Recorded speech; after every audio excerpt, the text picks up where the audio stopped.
बाटे मोर ऐठल खइले कि न पियल सहिया काल्हे के बारे बैठल काल्हे सुबेरे आई है अवते सीना से लगई है फूल अछत चंदन धाके रखले बानी थरिया में पिया बारे गड़िया में हम बानी लाल सड़िया में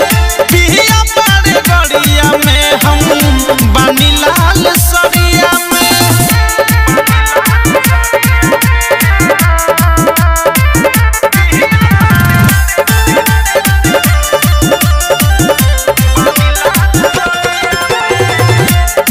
बोली है कानावा में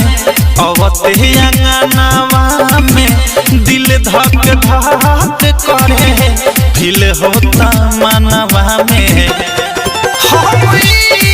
है सोचीले का होई जब एक मुलाकात हो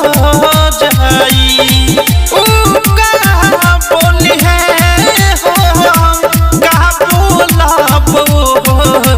दिन जे रात हो जाई अब नहीं जाए दे हम घर ही कमाए दे हम छोड़ के अकेले बहुत बितैले दिन झरिया में पिया बारे गड़िया में हम बानी लाल सड़िया में पिया बारे गड़िया में हम बानी लाल सड़िया में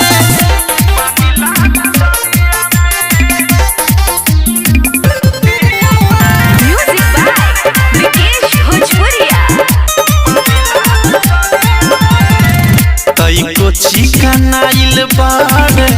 आकी गोराइल बारे देखबे अपना अखिया से मोटाइल की दुबराइल बारे हम छतिया से लिपटी पूछब उनसे केतना डिप्टी कइले रही आप बोला के पूछो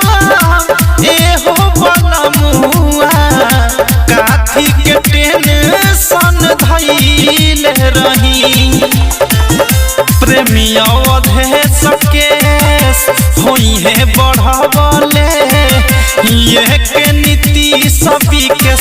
निक लागस दरिया में पिया बारे गड़िया में हम बानी लाल सड़िया में पिया बारे गड़िया में हम बानी लाल सड़िया में खुशी के मारे दहिया बाटे मोर ऐठल खइले कि न पियल सहिया काल्हे के बारे बैठल काल्हे सुबेरे आई है अवते सीना से लगई है फूल अछत चंदन धाके रखले बानी थरिया में।